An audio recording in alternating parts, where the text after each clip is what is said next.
आदरणीय प्रोफेसर शंभुनाथ जी, आदरणीय ईश्वर प्रसाद जी भाटिया,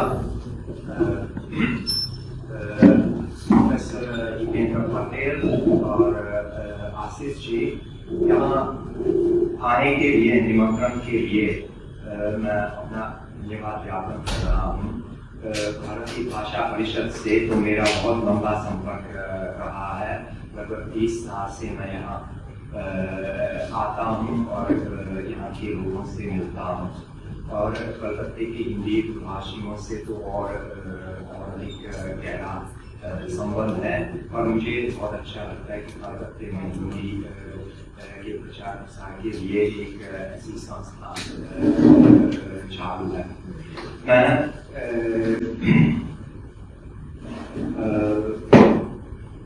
मैं हिंदुस्तानी पर ही बात करने वाला हूँ, और उससे पहले मैं यह कहना चाहता हूँ कि मैं अंग्रेजों के आने से पहले की हिंदुस्तान के बारे में बात करूँगा। और आजकल बहुत लोग अंग्रेजों के आने के बाद कॉलोनियल इंडिया पर बहुत काम हो रहा है। उस कॉलोनियल इंडिया पर और ज़्यादा चले जाने के बाद बहुत ज़्यादा एकेडमिक काम हो रहा है। लेकिन मैं सोचता हूँ कि उससे पहले क्या हुआ, अगर हम वो नहीं जानते तो आधुनिक जीवन को भी अच्छी तरह से नहीं समझ सकते हैं। तो बहुत मेरा काम तो पुरानी हिंदी पर है, वो 14वीं सदी से 19वीं सदी तक, जब तक अंग्रेजी प्रभाव आ गया तब तक हिंदी में क्या क्या था। और ऐसा नहीं है कि हम उससे भाग सकते हैं, उसके संस्कार हमारे अंदर हैं आज तक। मैं भी जब हिंदी सीखता हूँ तो बहुत सारा ऐसा संस्कार है मेरे अंदर जो अंग्रेजों से बहुत पहले से यहाँ मौजूद था। तो मैं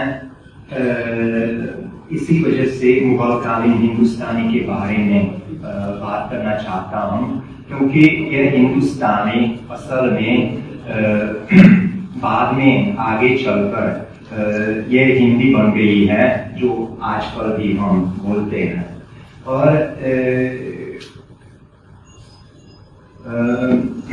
उपनिवेशिक इतिहास से पहले जाने का महत्व क्या है, क्या प्रासंगिकता क्या है, उसके बारे में मैं कुछ आप लोगों को दिखाना चाहता हूँ। शायद इसी से भी हो जाएगा कि अगर दिखाऊंगा, ठीक से नहीं दिखता, लेकिन ये लिखा है, ये एक आर्टिकल मिला है, Hindi was devised by a Scottish linguist of the East India Company. It can never be India's national language.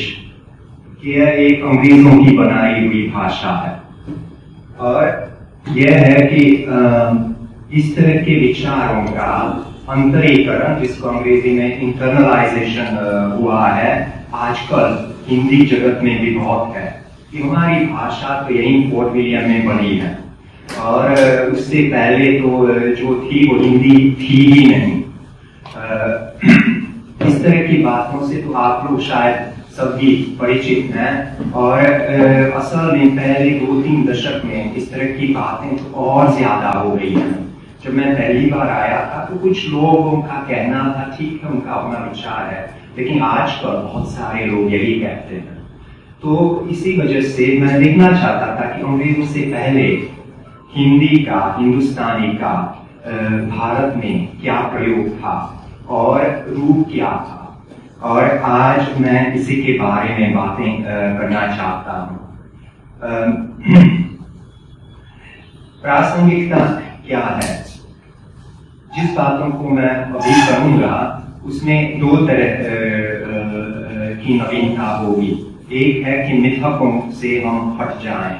बहुत सारे मिथक आजकल भी स्कूलों में पढ़ाई जाती हैं, जैसे खड़ी बोली की खड़ी बोली का सबसे पुराना कवि अमीर खुसरो थे, और उनकी रचनाएं प्राप्त हैं। नहीं, उनकी कोई भी रचना प्राप्त नहीं है जो उनके नाम से प्रचलित हैं वो 16वीं 17वीं सदी की रचनाएं हैं। और स्कूलों में आजकल भी रामचंद्र शुक्ल के इतिहास पर हिंदी साहित्य का इतिहास पढ़ाया जाता है। वो अभी 100 साल पुराना होने वाला है। अब इसमें हम कह सकते हैं जातिवादी, नेशनलिस्ट, या मुझे ये शब्द पसंद नहीं है, तो आजादी के संग्राम के समय बना हुआ एक इतिहास है जिस पर ऐसे आदर्श मिल जाते हैं जैसे वीरगाथा काल। असल में वीरगाथा काल में जो भी रचनाएं हुई वो वीरगाथा काल की नहीं, वो भी लगभग मुगल काल की रचनाएं हैं। पृथ्वीराज रासो का सबसे पुराना रूप तो मुगल काल से प्रचलित हो गया है और उसके बाद मेवाड़ के महाराजाओं ने उसको बढ़ाया। इस पर बहुत चर्चा हो चुकी है और जो सबसे आधुनिक रिसर्च है उसके आधार पर हम कह सकते हैं कि उसमें वर्णित घटनाएं तो ऐसा है कि कुछ ऐतिहासिक मूल है, लेकिन जो रचना मिलती है वो बात की है। और वीरगाथा काल में जितनी भी रचनाएं हैं है ही नहीं, लेकिन आजादी के संग्राम के दौरान भारत को इसकी जरूरत थी कि हम दिखा दें कि हमारे यहाँ वीर रहा करते थे। आज क्यों नहीं है, आज अंग्रेज हमारे ऊपर क्यों है, इस पर सोचने के लिए कम से कम ये मदद कर सकता था कि पहले तो एक वीरगाथा काल हुआ करता था। तो ये अमीर खुसरो या वीरगाथा काल सब मिथक है और आजकल के अनुसंधान के तौर पर कोई भी सबूत नहीं मिलता कि उस वक्त ये रचनाएं मिली हों। तो एक मिथकों की तरफ जाने की बात मैं कह रहा हूँ। दूसरी बात है कि क्या हिंदी 250 साल पुरानी भाषा है, क्या यही फोर्ट विलियम कॉलेज में बनाई हुई भाषा है? इस पर मैं कुछ और विस्तार से चर्चा करूंगा। लेकिन और एक मिथक है जो बहुत सारे लोग कहते हैं और उस पर मैं विस्तार से बात नहीं करूंगा, लेकिन कुछ उसका जिक्र भी करना चाहता हूँ। हिंदी साहित्य के इतिहास में लगभग 20वीं सदी तक प्रश्न चिन्ह भी नहीं लगाया था कि ब्रजभाषा, अवधी वगैरह तो हमारे साहित्य का हिस्सा है और सभी लोग उसको हिंदी का हिस्सा मानते थे। बृहत् हिंदी का हिंदी शब्द सागर, उसमें ब्रज, अवधी की शब्दावली, सदुकड़ी की शब्दावली प्राचुर्य से मिलती है। और फिर 30-40 साल पहले एक आंदोलन शुरू हो गया कि हिंदी के शब्दकोशों से ये पुरानी शब्दावली हम निकाल दें। तो अगर कोई कहेगा कि ब्रजभाषा हिंदी नहीं है तो उससे मैं पूछूंगा कि क्या इंग्लिश साहित्य का इतिहास पढ़ा है? चौसर का नाम कभी सुना है? चौसर की भाषा आधुनिक अंग्रेजी से इतनी दूर है जितनी ब्रज, अवधी आधुनिक हिंदी से, फिर भी वो साहित्य के इतिहास का हिस्सा है। लेकिन इस बात को अभी मैं छोड़ देता हूँ और मैं खड़ी बोली के इतिहास के बारे में कुछ कहना चाहूंगा। हिंदुस्तानी खड़ी बोली व्याकरण पर आधारित भाषा है और सुल्ताना दिल्ली सल्तनत की दिल्ली की बोली पर आधारित भाषा है। और हाल में ही पेंसिल्वेनिया यूनिवर्सिटी में एक जोशुआ पियन नाम के बहुत अच्छे युवा विद्वान ने जो खोज की है, उससे साफ साफ दिखाया जाता है कि खड़ी बोली का जो व्याकरण है वो बिल्कुल दिल्ली के आसपास के व्याकरणों से मिलता है और जो परिवर्तन हो गया है उसके बारे में कुछ और चर्चा करेंगे। खड़ी बोली तो एक आधुनिक शब्द है, शायद यहाँ फोर्ट विलियम कॉलेज में ही सबसे पहले उसका जिक्र हुआ था, लेकिन पुराने जमाने में इसका प्रचलन नहीं था खड़ी बोली का। और एक कठिनाई यही है कि हिंदुस्तानी भाषा के लिए बहुत सारे शब्दों का इस्तेमाल होता था। अंग्रेज मूर्स कहते हैं जिसका मतलब है मुसलमानी भाषा, और कभी कभी हिंदुस्तान कहते थे। और सबसे पुराना जिक्र श्रीवर के राजतरंगिणी में है जो 15वीं सदी का है, उसमें हिंदुस्तान भाषा नाम प्रचलित है। तो ये जो प्रारंभिक आधुनिकता की बातें आजकल पिछले 1-2 दशक में प्रचलित हो गई हैं कि अंग्रेज कहते थे कि आधुनिकता हम ही लाते हैं हिंदुस्तान में। असल में ऐसी बात नहीं है। आधुनिकता हिंदुस्तान में अंग्रेजों से पहले भी थी और उसको हम प्रारंभिक आधुनिकता के या पुरुषोत्तम अग्रवाल के शब्द से देशज आधुनिकता कह सकते हैं। और ये प्रारंभिक आधुनिकता लगभग मुगल काल से ही शुरू हो गई है। और प्रारंभिक आधुनिकता के समय पर हिंदुस्तानी मुगल साम्राज्य या उत्तर भारत कहें और कुछ दक्कन भी कहें, उससे की एक संपर्क भाषा रही।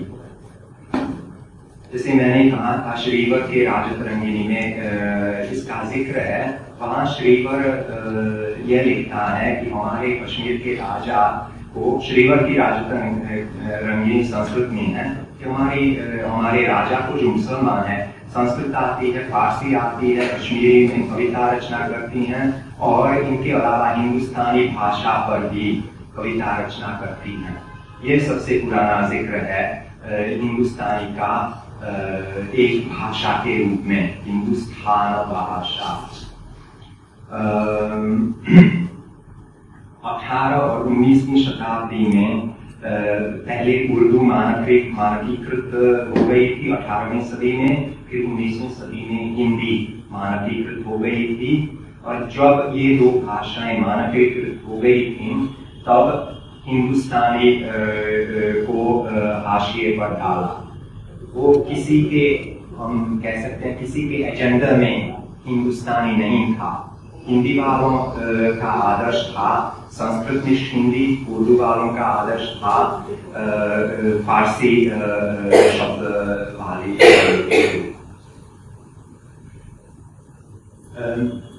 लेकिन हिंदुस्तानी क्या थी उसके बारे में तो बहुत लोग अनुमान लगाते हैं, लेकिन जब मैं ढूंढने लगा कि सबूत कहाँ मिलते हैं तो बहुत ही कम मिलते हैं। और जिक्र अलग अलग विद्वानों ने इधर उधर का जिक्र किया है, लेकिन सब कुछ इकट्ठा नहीं किया गया है। तो मैंने ऐसी कोशिश की थी कि हिंदुस्तानी का जहाँ जहाँ भी जिक्र हो गया है उसको इकट्ठा करूं।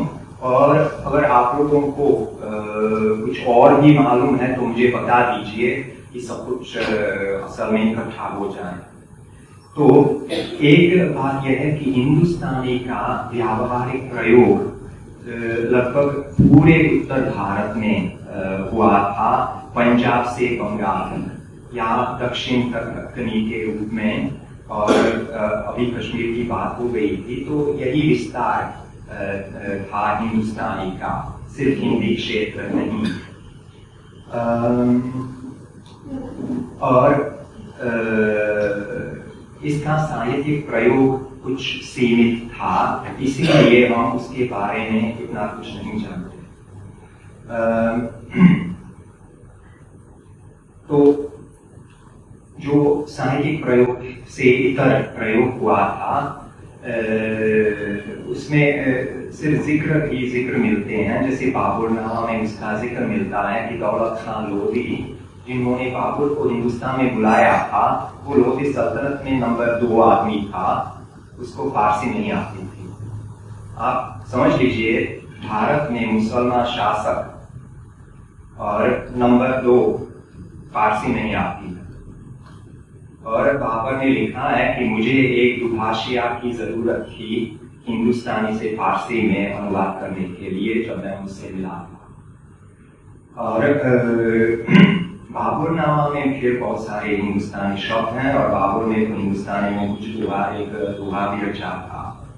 फिर मुझे कुछ ढूंढारी पत्र मिले जिसमें हिंदुस्तानी खाना सिर्फ जिक्र पर नमूने मिले थे। और हम बंगाल में हैं तो आप लोग जानते होंगे बंगला का एक महाकवि थे भरत चंद्र राय, जिन्होंने अन्नदा मंगल वगैरह की रचना की थी। 18वीं सदी के मध्य में मौजूद थे। बहुत ही सुंदर बंगला में लिखते थे। अगर आप लोगों को समय हो तो जरूर पढ़िएगा। भरत चंद्र राय ने भी हिंदुस्तानी का जिक्र किया है। और फिर 17वीं और 18वीं सदी में जो पर्यटक आए थे विदेशी, उन लोगों ने इसका जिक्र किया है, कभी कभी हिंदुस्तानी के नाम से, कभी कभी कुछ दूसरे नामों से। उनमें अंग्रेजी, डच, फ्रेंच, इटाली लोग थे। और 1700 के आसपास सूरत में हिंदुस्तानी के 2 व्याकरण भी लिखे गए थे, एक फ्रेंच मिशनरी ने और एक डच सज्जन ने। दोनों अप्रकाशित हैं, हाल में ही प्रकाशित हो गए हैं। तो मैं विशेष धन्यवाद कहना चाहता हूँ। अपने अनुसंधान के दौरान मुझे कई लोगों की मदद मिली थी अनुसंधान के रूप में। उनका नाम मैं सिर्फ बोलना चाहूँगा: मुरली रंगनाथन, नंदिनी चटर्जी, अवधेश प्रधान।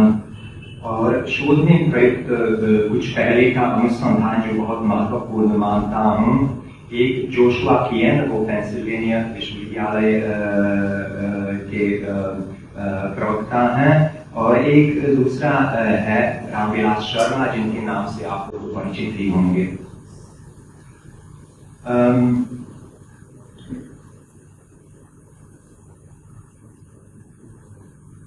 अच्छा, वे लोग जो नजदीक हैं शायद बता सकते हैं कि ये कौन सी भाषा है। अच्छा, ये फारसी, और ये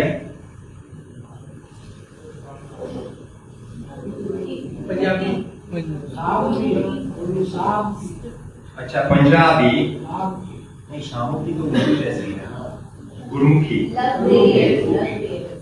हाँ, ये वाला हाँ नागरी जैसी है, ये कैथी लिपि है। हाँ, तो इसका प्रचलन भोजपुरी क्षेत्र में और बिहार में हुआ था। ये तीनों जो मैंने दिखाए हैं हिंदी हैं। फारसी लिपि में लिखी हुई हिंदी, गुरुमुखी लिपि में लिखी हुई हिंदी, और फिर कैथी लिपि में लिखी हुई हिंदी। क्योंकि प्रिंट से पहले ऐसा कोई जरूरी नहीं था कि एक ही भाषा की एक ही लिपि रहे। जिस लिपि में लोग लिख सकते थे उसी लिपि में लिखते थे। तब हिंदुस्तानी के लिए समस्या भी उत्पन्न नहीं हुई थी हम किस लिपि में लिखें। 19वीं सदी में कितना संघर्ष हो गया था उर्दू और नागरी लिपि के बीच। लेकिन यह तो प्रिंट आ जाने के बाद का विचार है। शायद इसके पीछे अंग्रेजों का विचारधारा भी होगा, पता नहीं। अच्छा, ये एक बहुत ही रोचक बात है। ठीक से शायद दिखाई नहीं देता, लेकिन जितना कुछ दिखाई देता है, एक तो उर्दू लिपि है, ऊपर बांग्ला और नीचे उर्दू और उसके नीचे अंग्रेजी। असल में यह यहाँ कलकत्ते में प्रकाशित कलकत्ता गजट 1780 के आसपास, उसमें ब्रजभाषा का सबसे पुराना छपा हुआ रूप है। लेकिन कलकत्ता गजट वालों के पास देवनागरी फॉन्ट नहीं था, तो यह एक ही मुखड़ी है दोनों लिपियों में। उनके पास बंगला लिपि थी उर्दू लिपि थी, नागरी नहीं। तो ब्रजभाषा या हिंदी के सबसे पुराना छपा हुआ काव्य इसमें मिलता है और नागरी लिपि में नहीं। अच्छा, एक और बात भी यह भी मिथक है कि सल्तनत काल में यहाँ के मुसलमान उर्दू बोलते थे। ऐसा नहीं है। सल्तनत के ज़माने हम उस ज़माने से कुछ उर्दू रचनाएं लोक भाषा में हमको मिलती हैं। सबसे मशहूर है दाऊद का चांदायन। उसको मौलाना कहते हैं, हालांकि वो मौलाना नहीं थे, अपने को कवि दाऊद कहता है। चांदायन की रचना 1378 में हुई थी, तो बहुत पुरानी रचना है और भाषा उसकी है, चांदायन की भाषा अवधी। तो वो एक प्रेम कथा है लोअर चंदा के ऊपर। और उसके बाद मुझे कुछ और या उस जमाने के मुझे कुछ और मुसलमानों की लोक भाषा कविता मिली। एक है शेख हमीदुद्दीन नागौरी, नागौर जो राजस्थान में है। तो शेख हमीदुद्दीन नागौरी ने जिस भाषा का इस्तेमाल किया है वो कबीर की भाषा के नजदीक है। और इस तरह की भाषा सदुकरी का इस्तेमाल किया है 100 साल बाद अब्दुल कुद्दूस गंगोही ने। ये एक बहुत रोचक बात है कि अब्दुल कुद्दूस गंगोही हिंदी में भी और फारसी में भी लिखते थे और हिंदी में अलखदास नाम से लिखते थे। अलखदास असल में अब्दुल कुद्दूस का तर्जुमा है। अब्द मतलब दास और कुद्दूस मतलब ईश्वर, और ईश्वर के लिए उन्होंने अलख शब्द का इस्तेमाल किया है। तो सल्तनत के ज़माने में मुसलमान उर्दू का इस्तेमाल उस तरह नहीं करते थे जिस तरह हम सोचते हैं। उस ज़माने में देहलवी भाषा मौजूद थी, दक्षिण में फैल गई थी और उत्तर भारत में भी फैलने लगी, लेकिन साहित्यिक भाषा के रूप में बहुत सीमित थी।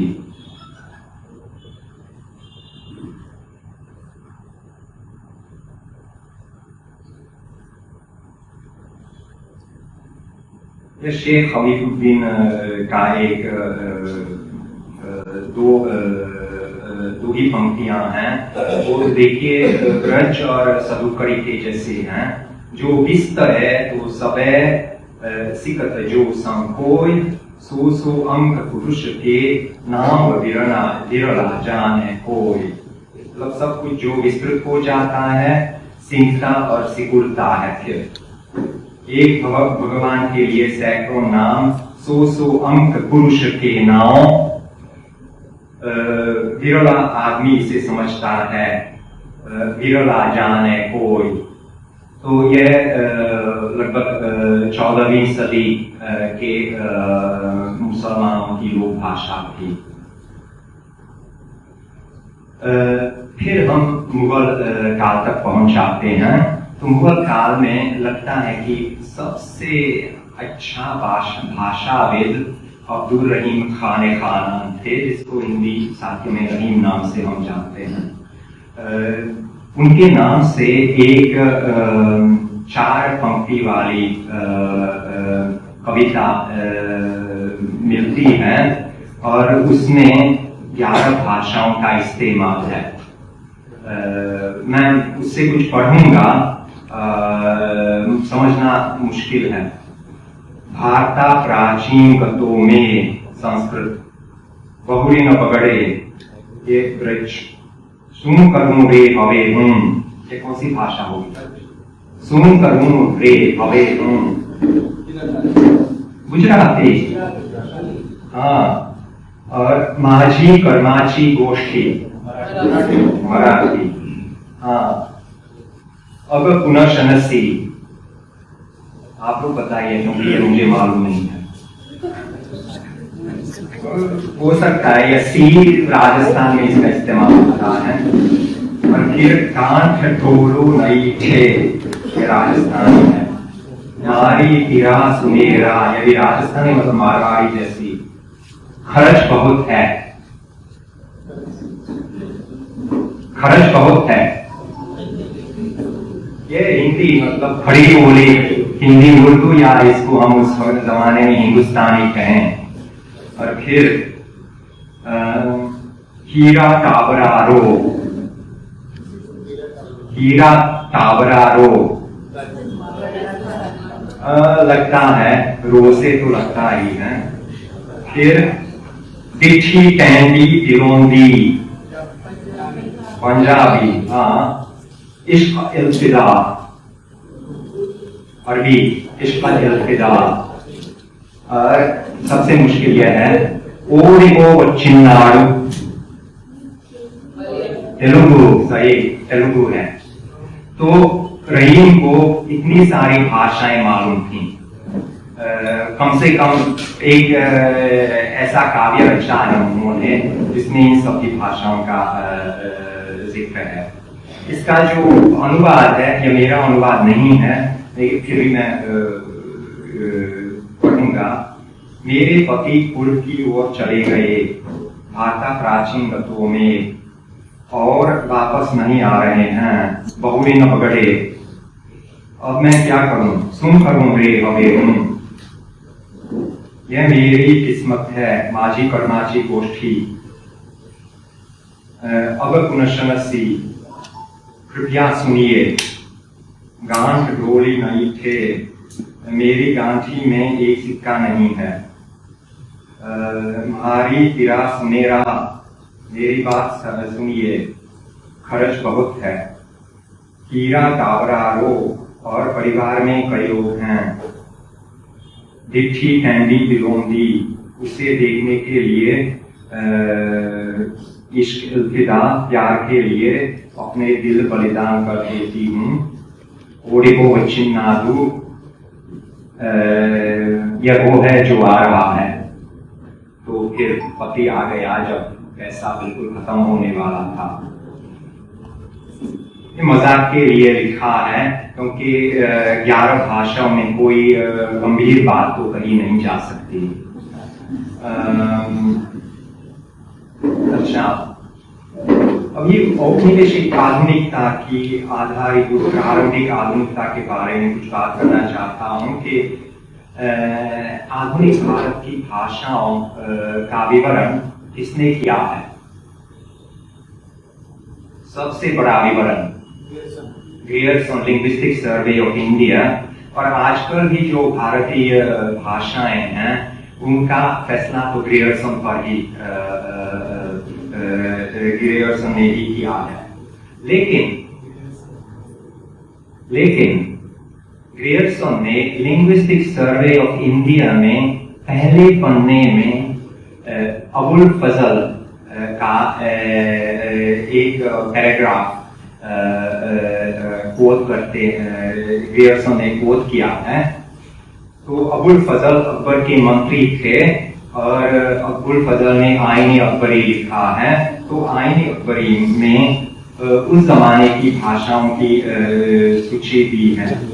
तो मैं उसका हिंदी अनुवाद पढ़ूंगा। हिंदी अनुवाद मैंने की है, तो मेरी हिंदी तो मातृभाषा नहीं है, तो गलतियां आ जाती हैं, उसको आप लोग सुधारिए। तो अबुल फजल लिखते हैं, पूरे हिंदुस्तान में बहुत सारी बोलियां बोली जाती हैं। ऐसी बोलियां जो आपस में समझी जाती हैं तो असंख्य हैं। बोलियां जो एक दूसरे से समझ में नहीं आते निम्नलिखित हैं, और अभी सूची आती है। दिल्ली, बंगाल, मुल्तान, मारवाड़, गुजरात, तेलंगाना, मराठा, कर्नाटक, सिंध, अफगानिस्तान, पश्तो, बलूचिस्तान, बलूची, और कश्मीर की बोलियां। ये असल में वे ही भाषाएं हैं जिनको ग्रियर्सन भी स्वतंत्र भाषा मानते थे, और जो संविधान के 8वें स्केड्यूल में भी शुरू में आ गई थी, और उसके आगे चलकर तो और ज्यादा भाषाएं जुड़ गई हैं। लेकिन देखिए, ये हिंदुस्तान के संविधान के जो मूल हैं वो अबुल फजल तक जाते हैं।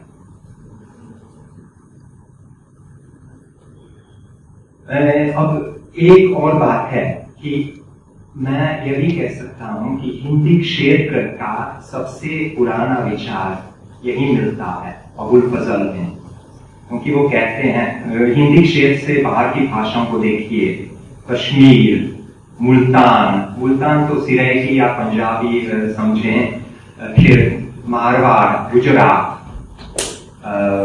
फिर तेलंगाना, फिर बंगाल, तो और इनके बीच जो बहुत बड़ा एरिया है वो हिंदी क्षेत्र बन गया है ग्रियर्सन के आंखों में भी।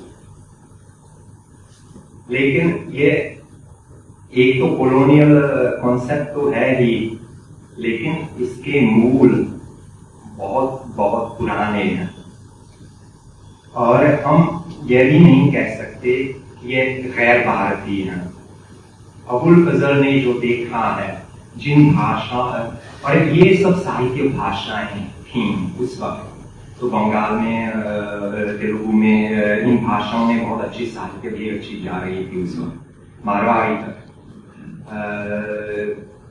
तो मैं ये एक दूसरी दृष्टि से यह देखता हूं कि हिंदी क्षेत्र कैसा है। तो तुलसीदास की एक रचना है कवितावली, इतनी परिचित रचना नहीं है जितनी रामचरितमानस है, और मैं उस पर काम कर रहा हूं। तो लगभग 150 पांडुलिपियों का जिक्र मुझे मिल गया है, और मैंने लगभग 50 उनमें से देखी भी हैं, और 40 फोटोग्राफ की हैं, और लगभग 15-20 के आधार पर मैं एक वैज्ञानिक संपादन कर रहा हूँ एक वर्किंग ग्रुप के साथ। तो ये पांडुलिपियां कहाँ कहाँ मिलती हैं उसका एक मैप, एक नक्शा बनाया इधर। तो देख सकते हैं कि लगभग हिंदी क्षेत्र की है जहाँ तुलसीदास की कवितावली का प्रचलन है 17वीं, 18वीं और 19वीं सदी की पांडुलिपियों के आधार पर। तो ये सिर्फ ऐसी बात नहीं है कि अबुल फजल ने कहा है, एक प्रयोग में भी यही होता है कि एक क्षेत्र बन गया है जिसमें साहित्य रचनाओं का बहुत ज्यादा प्रचलन हो जाता है।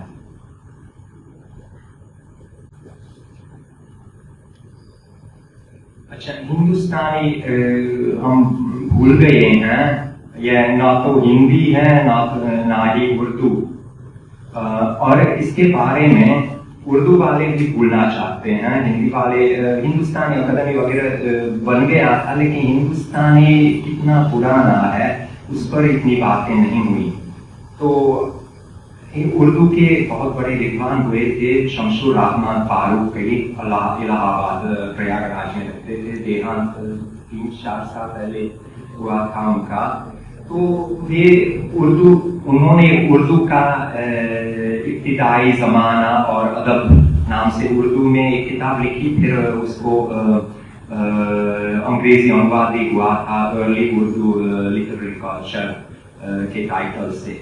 तो शमशुर रहमान फारूकी बहुत अच्छे विद्वान हैं, मुझे बहुत अच्छा लगता है उनका अनुसंधान, लेकिन वो हिंदुस्तानी के बारे में कहते हैं कि वो तो ज्यादातर अंग्रेजों का शब्द है और भारत में लोग इस शब्द का इस्तेमाल करते ही नहीं थे। तो फिर एक और बात मैं यहाँ कहना चाहूंगा, यह सर जॉर्ज एब्राहम ग्रियर्सन की बात है, क्योंकि हिंदी के बारे में जो आधुनिक बातें होती हैं, बहुत सारी ऐसी बातें हैं जो ग्रियर्सन तक जाती हैं। तो ग्रियर्सन ने एक the vernacular literature of Hindustan लिखा है। ये टाइटल बहुत अजीब है, क्योंकि यह नहीं लिखा कि हिंदी लिटरेचर या उर्दू लिटरेचर, वर्नाक्युलर लिटरेचर, वो हिंदी उर्दू वाद विवाद के अंदर जाना नहीं चाहते थे। तो the vernacular literature of Hindustan लिखा है। तो उसमें जब आधुनिक हिंदी का अंश शुरू होता है तो उसकी शुरुआत में लिखते हैं, और मैं पढ़ता हूँ क्या लिखते हैं, हिंदी अनुवाद पढ़ता हूँ। 19वीं शताब्दी की शुरुआत में इस अद्भुत संकर भाषा का जन्म जिसे यूरोपियन लोग हिंदी के नाम से जानते हैं और जो उनके द्वारा ही आविष्कार किया गया था। 1803 में गिलक्रिस्ट की ट्यूशन के तहत लल्लू जी लाल ने प्रेम सागर लिखा। इस खासियत के साथ उन्होंने अरबी या फारसी मूल के बजाय केवल भारतीय संज्ञाओं और कणों का उपयोग किया। परिणाम मूलतः एक नई आविष्कृत भाषा था। और आगे चलकर लिखते हैं, यह कृत्रिम भाषा किसी भी भारतवासी की मातृभाषा नहीं थी। इसका गद्य इसके आविष्कारकों की प्रतिष्ठा द्वारा स्वीकार करवाया गया था। इसमें लिखी गई पहली पुस्तकें एक अत्याधिक लोकप्रिय चरित्र की थीम प्रेम सागर, और भाषा को एक ऐसे क्षेत्र मिला जिसमें यह प्रमुख रूप से उपयोगी था।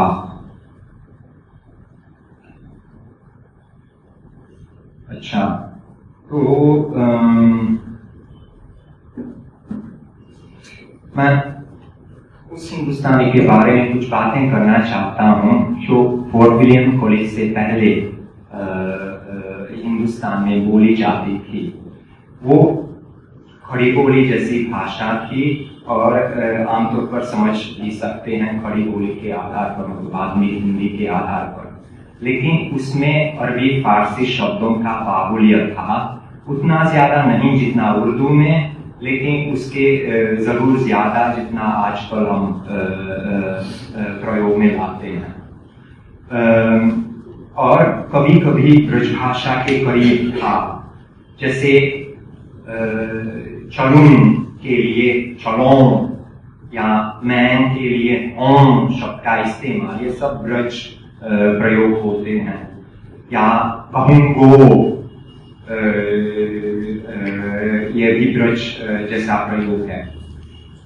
और पूर्ण कृदंतों में य का इस्तेमाल होता था। तो मैंने कहा नहीं कहते थे, मैं कहिया, मैं चलिया, ऐसे कहते हैं पंजाबी जैसे। हाँ बिल्कुल, जहां दिल्ली थे ना, उसी क्षेत्र की भाषा से मिलती जुलती थी। और फिर लगभग 16वीं 17वीं सदी में यह यज्ञ गायब हो गया है हिंदुस्तानी से। बहुत सारे लोग इस यज्ञ की वजह से कहते थे कि हिंदुस्तानी पंजाबी से आई, लेकिन यह एक ऐसा रूप है जो हरियाणवी में भी मिलता है, पंजाबी में भी मिलता है, तो इसको पंजाबी से आने की कोई जरूरत नहीं है। तो खासतौर से एक पंजाबी और उर्दू के बहुत बड़े विद्वान हैं, शायद आप लोगों ने नाम सुना है, महमूद शेरानी, लाहौर के थे और फिर विभाजन के बाद तो लाहौर में बस गए थे। तो उन्होंने पंजाब में उर्दू लिखा है, और उनका कहना है कि जब मुसलमान दिल्ली आए तो लाहौर से इतने ज्यादा मुसलमान आए कि उनकी भाषा से हिंदुस्तानी बनी। लेकिन इसका कोई ऐतिहासिक आधार है ही नहीं। और फिर भाषा की क्या विशेषताएं हैं? एक यही है कि इंफिनिटिव जो है, कहना चलना, उसका प्रयोग बहुत कम था। जैसे वो कहना चाहता है तो ऐसा कहते थे कि कहिया चाहता है, या चलिया चाहता है, या चलिया चाहे। बिल्कुल ब्रजभाषा के नजदीक, लेकिन आधुनिक हिंदी की तरफ आने वाली। और जो परसर्ग हैं, जो पोस्पोजिशन है, में, के बारे में, के की वजह से वगैरह उनका बहुत कम प्रयोग हुआ है। और जो जिन लोगों ने ब्रज अवधि पढ़ा है उसमें भी देखा होगा कि परिसर बहुत ही कम है। कभी कभी तो हमको अनुमान लगाना है कि यहाँ कौन सा परिसर बैठेगा। ऐसा तो हिंदुस्तानी में भी था। अच्छा, और जैसे जोशुआ पियन ने दिखाया है कि यह दिल्ली की बोली पर आधारित भाषा है जिसको दक्षिण में देहलवी कहते थे। तो दिल्ली का पतन 1192 में हुआ है, लेकिन उस वक्त दिल्ली की आबादी लगभग 10,000 थी। उस जमाने में यह बड़ा शहर माना जाता था, लेकिन इस तरह के बड़े शहर तो उत्तर भारत में और 4-5 शहर होंगे, और दिल्ली तो राजधानी थी ही नहीं। पृथ्वीराज की राजधानी तो अजमेर थी। तो दिल्ली एक अच्छी बड़ी शहर था, लेकिन ये हुआ 1192 में। और 1320 के दशक में जब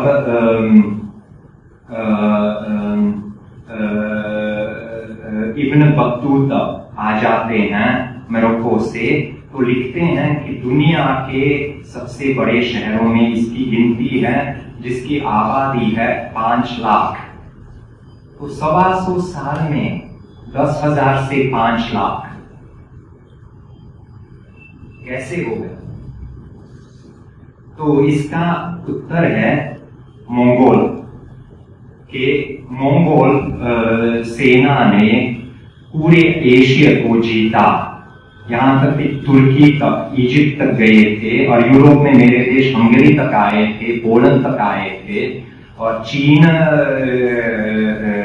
जीत लिया है, लेकिन हिंदुस्तान नहीं जीता। और किसने उनको रोका है?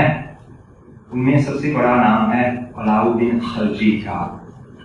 3 बार मंगोल सेना पर जीता, तो मंगोल इधर नहीं आ पाए, और जहां मंगोल गए वहां शहरों का सर्वनाश हुआ। तो लोग ये जानते थे, और मध्य एशिया से भारत में भाग के आते थे। और जब रेफ्यूजी आते हैं तो कहां जाते हैं? राजधानी में, दिल्ली में आए। तो उस 125 साल में 10,000 की आबादी से 5 लाख की आबादी का महानगर बन गया है दिल्ली। और उसकी बोली जो 1192 में सिर्फ एक बोली थी, वो बहुत बड़ी बोली बन गई है, क्योंकि जो लोग मध्य एशिया से आते थे उनको एक ही भाषा नहीं थी। फारसी तो सिर्फ उच्च स्तर के लोग जानते थे, और बाकी लोग तो अपनी तुर्की या फारसी बोली या जो भी बोलियां उधर थी वही बोलते थे। तो संपर्क भाषा उनके लिए देहलवी बनी। शायद एक पीढ़ी में नहीं, लेकिन 2 या 3 पीढ़ी में ये देहलवी भाषा भारत में सबसे बड़ी भाषाओं में से एक बन गई है। और हम कह सकते हैं कि हिंदी का जन्म लगभग उसी शतक में हुआ है। अब ये एक और बात भी कहना चाहता हूँ, यह रामविलास शर्मा का अनुसंधान है। तो रामविलास शर्मा ने देखा कि हरियाणा में जो दिल्ली के बगल में बांगरू बोली बोली जाती है, तो बांगरू में और आधुनिक हिंदी में क्या फर्क है? मैं 2 नमूने लूंगा। एक है कि बांगरू में अड़ का प्रयोग होता है और अड़ का प्रयोग होता है, जैसे राजस्थानी में, और यह हिंदी में है ही नहीं। तो रामविलास शर्मा का कहना है कि अड़ ल बन गया है और अड़ न बन गया है जब राजधानी दिल्ली से आगरा में शिफ्ट हो गई थी, क्योंकि आगरा के लोग अण और अल का उच्चारण नहीं कर पाते थे। न और ल कहते हैं ब्रज भाषा में, तो यही स्वर हैं। तो दिल्ली के आसपास के बोलियों से निकली है, लेकिन उसमें परिवर्तन भी हो गया है, जैसे इतिहास में हम आगे चलते हैं। तो मूर्धन्य न और ल गायब हो गए हैं। अच्छा, अब मैं एक काव्य का पाठ करूंगा और आप लोग बताइए यह कौन सी भाषा होगी।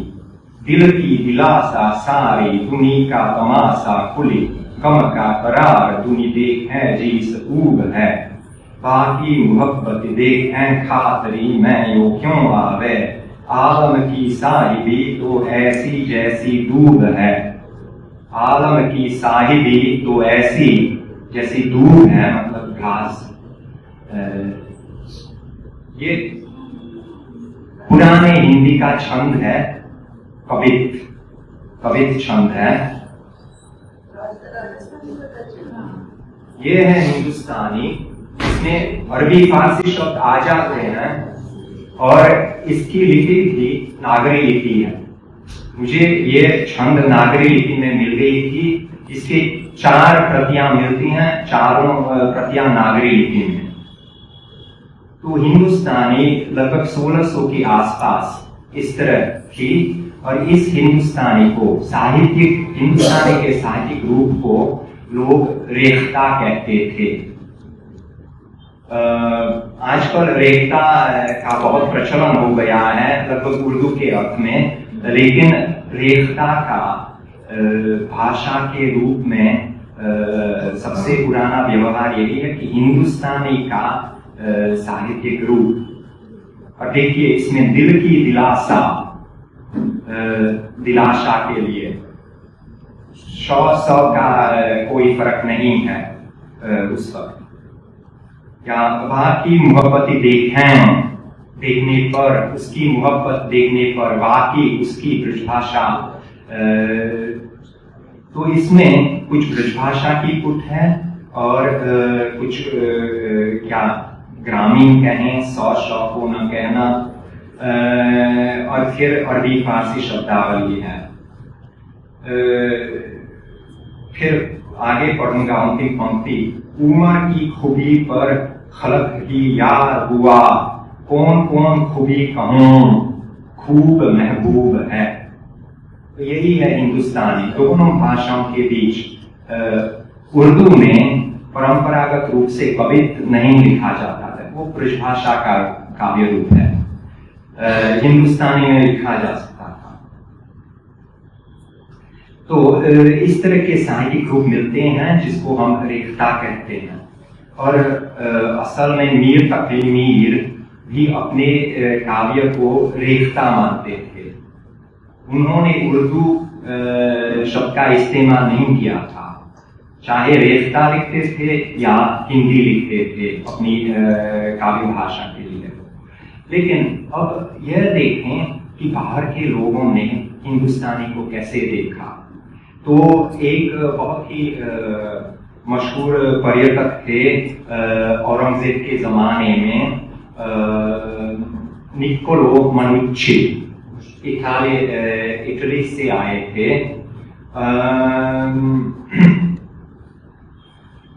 तो उन्होंने जिक्र किया है। और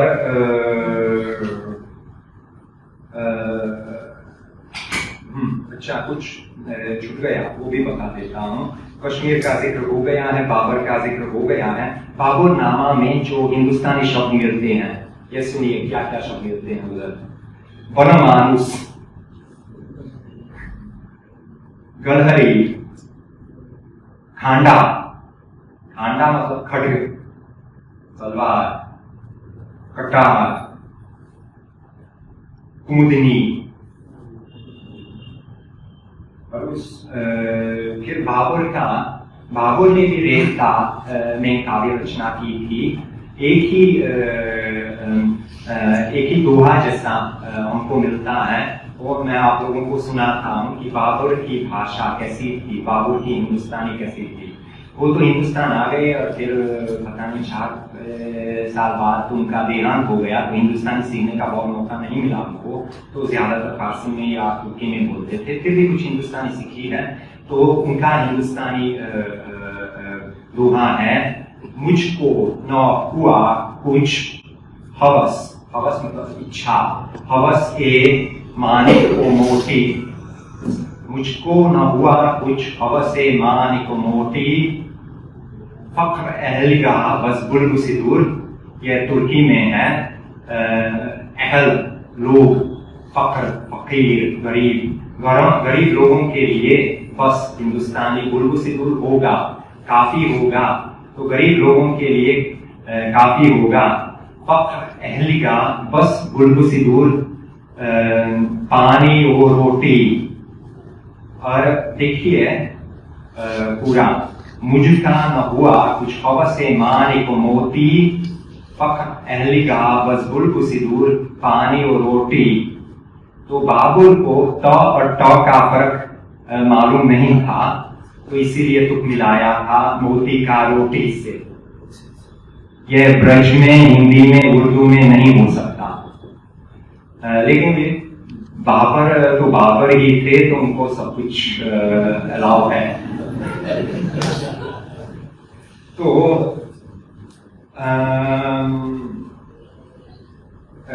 1617 में हिंदुस्तानी का पहले अंग्रेजी उल्लेख हुआ है।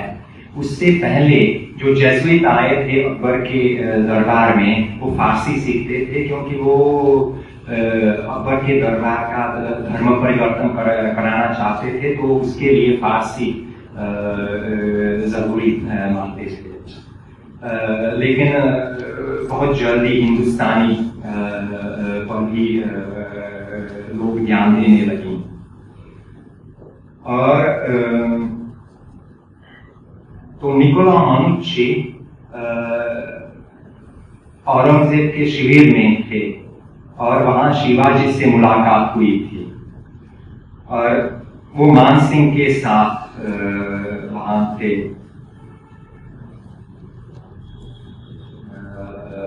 और फिर लिखते हैं कि हम ताश खेल रहे थे जब शिवाजी हमारे पास आ गए, और पूछा ये कहाँ का है, तो बताया कि मैं तो विदेश का हूँ। तो पोर्टुगल का हो? नहीं, मैं तो इटली का हूँ। तो क्या पोर्टुगल के अलावा यूरोप में और राज्य है? ये पूछा है शिवाजी ने। यह मनुष्य ने लिखा है कि शिवाजी को अंग्रेजों के बारे में पता भी नहीं था। तो क्या लिखते हैं, 1656 में मेरे आने के कुछ दिनों बाद शिवाजी ने खुद को मुगलों के हाथ में समर्पित कर दिया और हमारे शिविर में आ गए। जब भी राजा चाहते थे, मैं रात में उनके साथ बातचीत करने और ताश खेलने के लिए जाता था। इस अवधि के दौरान एक रात ऐसा हुआ कि जब हम एक खेल खेल रहे थे, राजा, उसका ब्राह्मण और मैं, शिवाजी आए। मैंने उचित प्रणाम किया।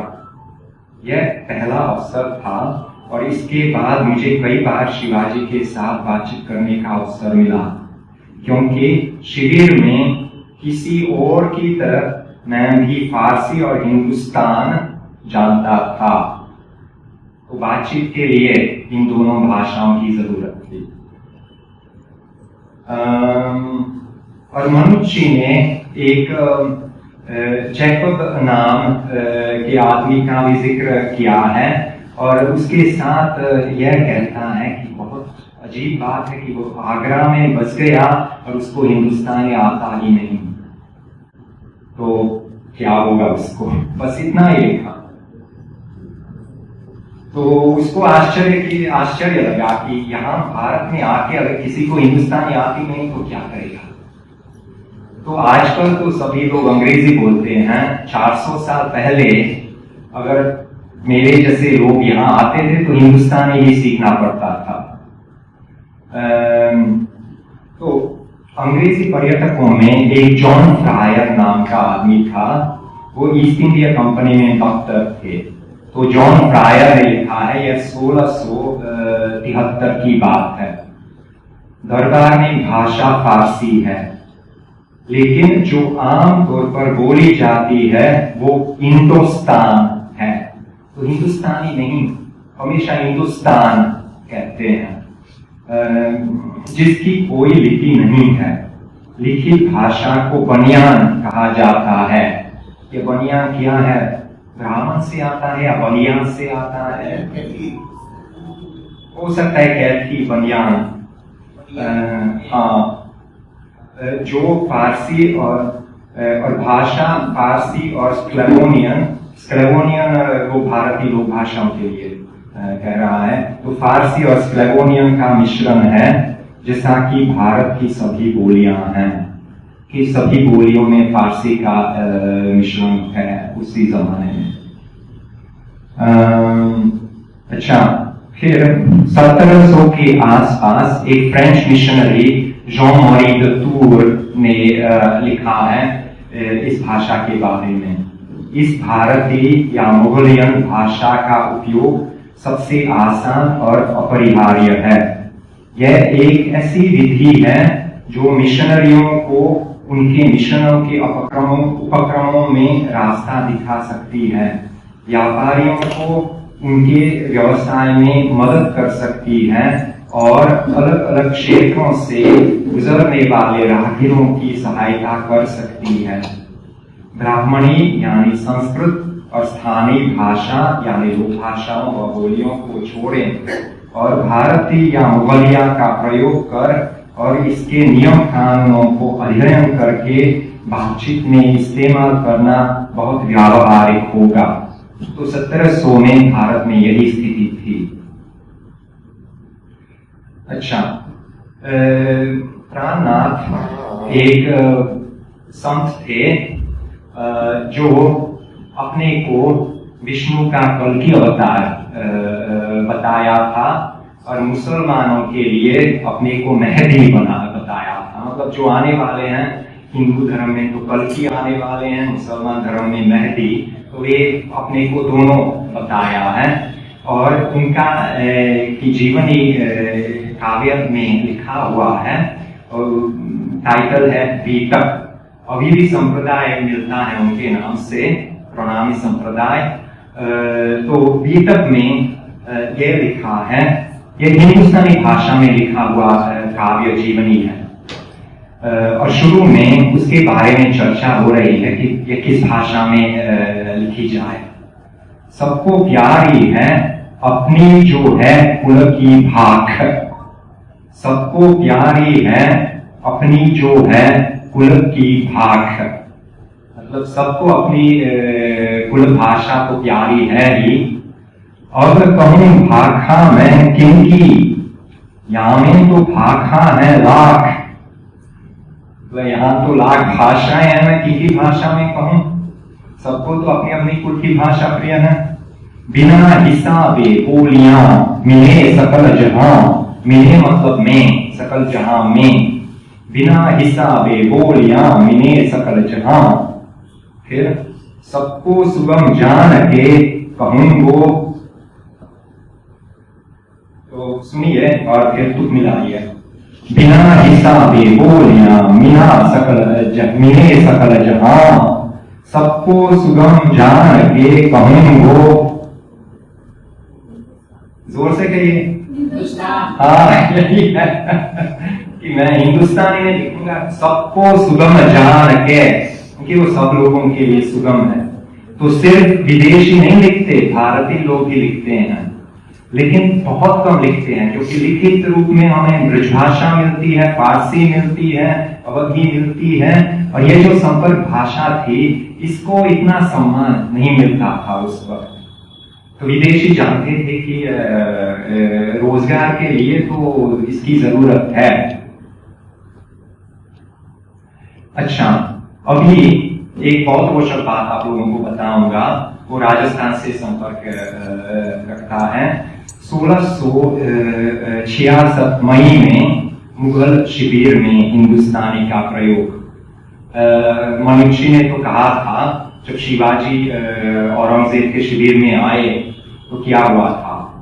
तो वहां जयपुर का महाराजा हुआ, शायद राजकुमार वहां थे शिविर में, और राजकुमार के साथ जो कायस्थ था वो हफ्ते में 1-2 बार पत्र भेजता था जयपुर में वापस, जयपुरी भाषा में, ढूंढारी भाषा में लिखते थे।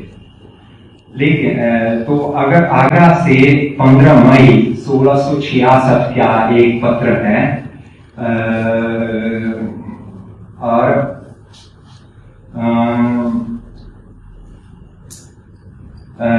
उसमें लिखा है कि औरंगजेब ने शिवाजी से कहियो, या ढूंढारी, सरोपा पहरो, मतलब मैं जो खिदमत देता हूं वो स्वीकार करो, सरोपा पहरो हिंदुस्तानी में औरंगजेब। तब कहो, तब उसने कहा मैं सिरोपा न लूं, ये शिवाजी की बात है, मैं वो खिदमत नहीं लूंगा, मैं सिरोपा न हूं, मुझे बादशाह जी जसवंत सिंह सो तलो खड़ा गौर करीने खड़ा करो, सो मैं ऐसा आदमी हूं जो मुझे आसो गौर करीने खड़ा करो, मैं बादशाह जी का मनसब नहीं लेता। शिवाजी कह रहे हैं चाकर नहीं रखता, मुझे मारियो चाहो तो मारो, कैद में किया चाहो कैद में करो, सरोपा न पहरो। तो ये शिवाजी का हिंदुस्तानी है औरंगजेब के प्रति, और ये उन्हीं दिनों में लिखा हुआ है। हो सकता है कि शब्द बिल्कुल भी ना हो, लेकिन जो वातावरण लिखा है कि शिवाजी और औरंगजेब जिस भाषा का इस्तेमाल करते थे वो तो इसमें स्पष्ट है कि वो हिंदुस्तानी था। लेकिन इस तरह का जिक्र बहुत ही कम मिलते हैं, ये बहुत मुश्किल से मिला। असल में ये जिक्र अलग अलग जगहों में मिलते हैं। ये जगन्नाथ सरकार को मिला था। तो बंगाल में हिंदुस्तान, भारत चंद्र राय का नाम मैंने बताया था, तो वे भी मानसिंह और मानसिंह के बारे में लिखते हैं कि औरंगजेब के मिलने पर क्या हुआ था अन्नदामोगल में। मैं बंगला में पढ़ूंगा, बंगला तो लगभग सभी लोग समझते हैं ना। हाँ, तो मानो सिंह वो पातशाहेरो होइलो जे बानी, मानो सिंह वो पातशाहेरो होइलो जे बानी, उचित जे फारोशी अरबी हिंदुस्तानी था हिंदुस्तानी होरियाची शेई मोतो वर्णी बारे पारी। मतलब मैंने सब कुछ पढ़ा है और वर्णी बारे पारी, और मैं वर्ण मतलब लिख भी सकता हूं इनको।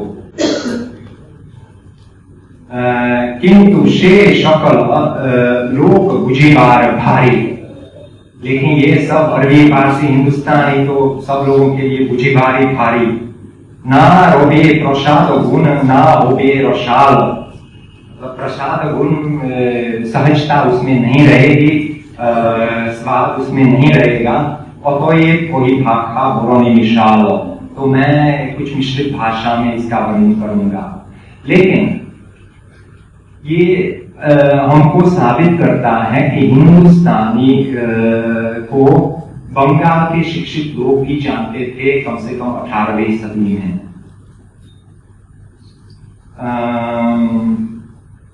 अच्छा, और एक प्रश्न है कि हिंदुस्तानी में पुर्तगाली शब्द कैसे आए? हिंदुस्तानियों का पुर्तगाली से कहाँ संपर्क हुआ है? वे तो समुद्र से आए हैं, दमन दीव गोवा में रहते थे, वहां हिंदी चलती ही नहीं।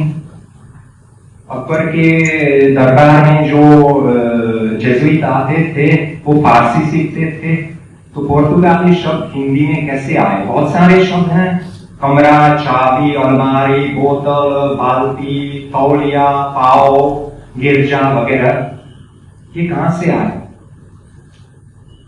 हिंदुस्तानी से, क्योंकि पुर्तगाली लोग भी हिंदुस्तानी सीखते थे, तो संपर्क भाषा हिंदुस्तानी रही। और सूरत में हिंदी के 2 व्याकरण बने गए हैं, क्योंकि वहां सबसे बड़ी जरूरत थी विदेशियों को हिंदी सीखने, हिंदुस्तानी सीखने की। अच्छा, बस मैं अभी अपना वक्तव्य लगभग पूरा करने वाला हूँ। कुछ बताता हूँ कि अकबर के जमाने में या हुमायूं के जमाने में, बाबर का दोहा तो सुनाया है, तो हुमायूं के जमाने में हिंदुस्तानी कैसा होता था। वो मिश्रित काव्यों में मिलता है कि कुछ अंश फारसी में है और कुछ हिंदुस्तानी में। एक बहराम सबका बुखारी है, तो वे लिखते हैं खार शुदम जार शुदम, मतलब मैं मनहूस और कमजोर हो गया, लूट गया, दर रहे इश्क़े तू कमर टूटा है। तो दर रहे इश्क़े तू, तेरे इश्क के राह में कमर टूटा है। गर्ची बदम गुप्त रकीब कुट्टन, उसका कहा मत करो ये झूठा है। गाह न गुफ्त की जमाली, तू बैठ थम करो, क्या अपना करम खुट्टा है। ये भी मजाक के लिए करते हैं, मतलब यहाँ आधा फारसी आधा हिंदुस्तानी, तो कुछ मजाक के लिए। एक इश्की खान हुए थे, कुछ लोगों का कहना है कि अकबर के मीर मुंशी थे, हो सकता है 17वीं सदी के में मौजूद थे। तो उन्होंने, तो अकबर के जमाने में नहीं, उन्होंने एक मसनवी लिखा है, सर्द ओ गर्म ए जमाना, मतलब जमाने की सर्दी और गर्मी, मतलब जब हम धनी हैं और जब हम गरीब हैं, वो जमाना कैसे बदलता रहता है। तो एक आदमी का विवरण है जिसके 3 पत्नियां हैं, एक फारसी, एक तुर्की और एक हिंदुस्तानी। और वो धनी आदमी घर पर आ जाता है, तो हिंदुस्तानी पत्नी क्या कहती है कि फारसी में है, लेकिन पत्नी फिर हिंदुस्तानी में बोलेगी। तो जन ए हिंदी, मतलब हिंदुस्तानी पत्नी, जियत तरफ गुयत, एक तरफ से कहा, उसने कहा हों तेरी लौंडी, तू मेरा खंदगार खाविंद हस्बैंड, तुम जो मुझको प्यार करते हो, हम भी करती हूँ तिहारा प्यार। अपने कोठे पे मैं बिछाऊं पलंग, लेट जियो पांव पसार, बीच तू लेट लोंडियां चौगिर, फरमान आसपास तू बचकार। तो पत्नी को तो पढ़ाई मिलती ही नहीं थी, लेकिन कम से कम हिंदुस्तानी जानती थी, तो उसका विवरण यहाँ है।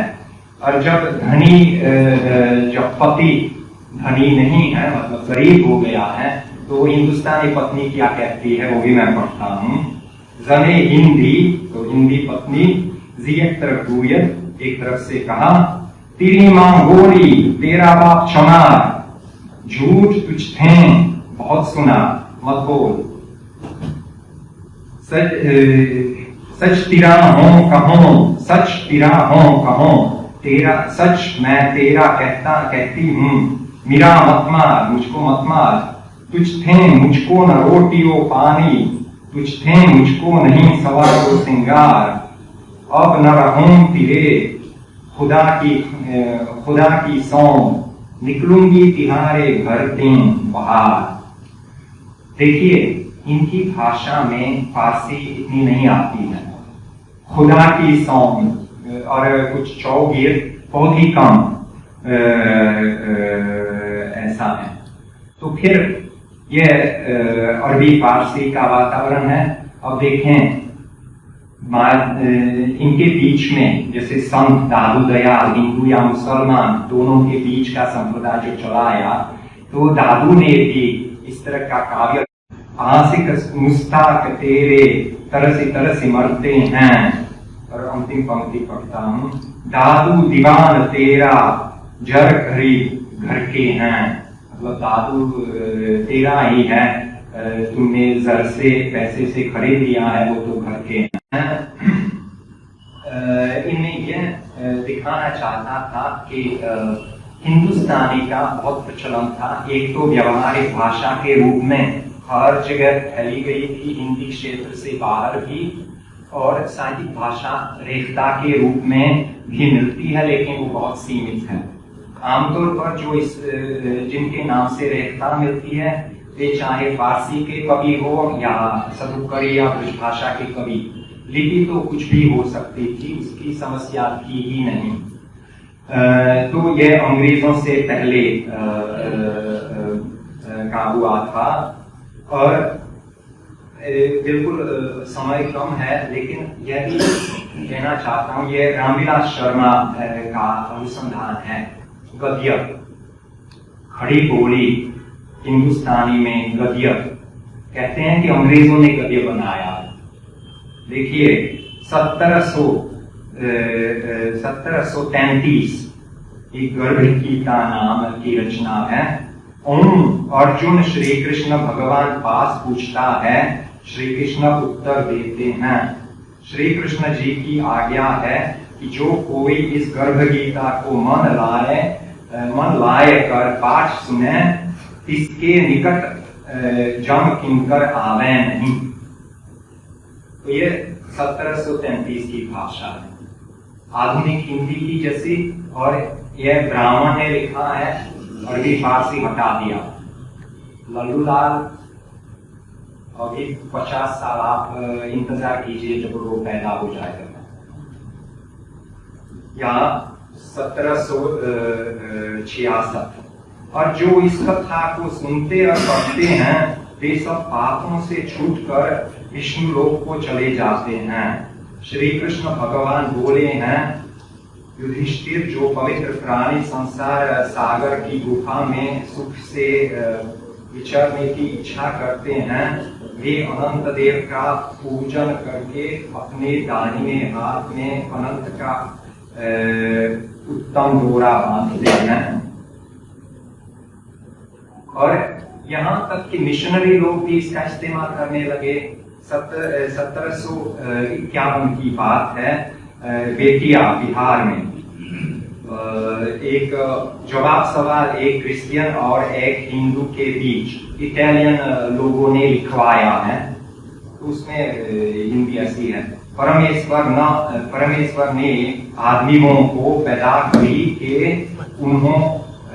उन्हों को एक ईमान दिया है, संसार को समझाने को किस काम के वास्ते हम लोगों को दुनिया में रखा है। तो यह हिंदुस्तानी के रूप में 18वीं शताब्दी में। और हिंदुस्तानी कुछ दस्तावेजों में भी मिलती हैं, कम मिलती हैं लेकिन कुछ मिलती हैं। एक दो वाक्य एक दस्तावेज से पढ़ता हूँ, वो 1780 के आसपास है। नवाब अमीरुल ममालिक गवर्नर जनरल बहादुर के इकबाल से वो प्रजा के भाग से नवाब इब्राहिम अली खान बहादुर काशी के हाकिम है। ईश्वर ये हाकिमी दायम कायम रहे, जो लिखा है वो सब सही, सब ब्राह्मण राजी हैं, आशीर्वाद देते हैं कि कंपनी सलामत रहे, जिसके राज में ऐसा सुख है। फिर मानकीकरण आ गया है। 1720 में वली दक्कनी या वली औरंगाबादी का दीवान दिल्ली पहुंचता है, और उससे दिल्ली में एक बहुत ही बड़ा जोश हो जाता है कि सभी लोग उस दीवान को पढ़ना चाहते हैं, उस तरह का काव्य लिखना चाहते हैं। तो हम दिल्ली में उर्दू की पैदाइश उसी समय से 1720 से मान सकते हैं। और फिर मिर्जा खान आरजू और शाह हातिम दो ऐसे दार्शनिक हैं भाषा के ऊपर, जो लिखते हैं कि अच्छी भाषा को कैसे होनी चाहिए। अच्छी भाषा में फारसी शब्द होनी चाहिए, उर्दू लिपि में लिखनी चाहिए, उसका जिक्र भी नहीं है, वो तो स्वीकार करते हैं। और हिंदुस्तानी शब्द जिस हद तक हो सके हटाए जाए, यह उर्दू का जन्म और उर्दू पर विचार का जन्म और उर्दू का मानकीकरण का जन्म है। 18वीं सदी के बीच में। तो शाह हातिम जो खुद शायर थे, उन्होंने जो दीवान लिखे हैं उनका नया संस्करण बनाया है और नए संस्करण से हिंदी शब्दों को हटा कर उसमें अरबी फारसी शब्द बिठा दिए हैं और यह आदर्श बन गया है उर्दू के लिए। फिर आगे चलकर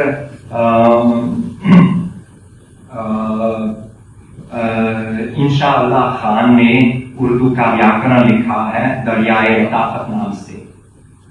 मानकीकरण का परिणाम क्या हुआ कि उर्दू को स्वीकृति मिली राज दरबार में। जिस दरबार की भाषा उस जमाने तक फारसी थी, लगभग 1780 में वो उर्दू और फारसी दोनों हो गई हैं और तब उर्दू को, इस मानकीकृत भाषा को ज़बान उर्दू मोल्ला कहने लगे। तो 1780 से पहले उर्दू शब्द भाषा के अर्थ में नहीं मिलता, लेकिन उसके बाद सभी लोग भाषा को उर्दू कहने लगे, उस मानकीकृत हिंदुस्तानी को। और फिर उर्दू के मानकीकरण को देख के 19वीं सदी में हिंदी का मानकीकरण हुआ है। इसके बारे में तो सभी लोग जानते हैं, तो मैं कुछ कहना नहीं चाहता। और अंत में यह कहना चाहता हूं कि प्रासंगिकता 20वीं सदी में तो थी। महात्मा गांधी चाहते थे कि अखिल भारत की भाषा हिंदुस्तानी हो। उनको ये सब इतिहास मालूम नहीं था, उस वक्त तो किसी को भी यह सब इतिहास मालूम नहीं था। टुकड़े टुकड़े इधर उधर तो मालूम थे, लेकिन अगर मालूम होता तो शायद गांधी जी की इच्छा कि हिंदुस्तान में हिंदुस्तानी का प्रचलन हो वो पूरी हो जाती। बहुत धन्यवाद।